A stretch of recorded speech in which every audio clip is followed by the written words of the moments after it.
রাজধানী ঢাকাসহ দেশের ১৫ জেলার ওপর দিয়ে সর্বোচ্চ ৮০ কিলোমিটার বেগে কালবৈশাখী ঝড় ও বজ্রবৃষ্টির পূর্বাভাস দিয়েছে আবহাওয়া অফিস। সোমবার দুপুর ১টা পর্যন্ত দেশের অভ্যন্তরীণ নদীবন্দরগুলোর জন্য দেওয়া এক সতর্ক বার্তায় এ তথ্য জানানো হয়। আবহাওয়াবিদ এ.কে.এম. নাজমুল হক স্বাক্ষরিত এ বিজ্ঞপ্তিতে বলা হয়, রংপুর, দিনাজপুর, বগুড়া, যশোর, কুষ্টিয়া, ফরিদপুর, মাদারীপুর, ঢাকা, ময়মনসিংহ, বরিশাল, পটুয়াখালী, নোয়াখালী, কুমিল্লা, চট্টগ্রাম এবং সিলেট জেলার ওপর দিয়ে পশ্চিম অথবা উত্তর পশ্চিম দিক থেকে ঘন্টায় ৬০ থেকে ৮০ কিলোমিটার বেগে অস্থায়ীভাবে ঝড়ো হাওয়া বয়ে যেতে পারে।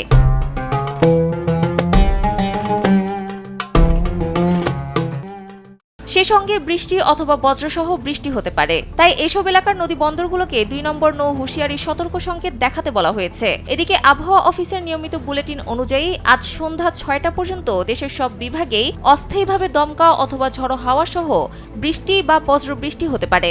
কিছু কিছু এলাকায় শিলাবৃষ্টির আশঙ্কাও রয়েছে। বজ্রসহ বৃষ্টিপাতের এই প্রবণতা আগামী কয়েকদিন অব্যাহত থাকতে পারে বলে জানায় সংস্থাটি।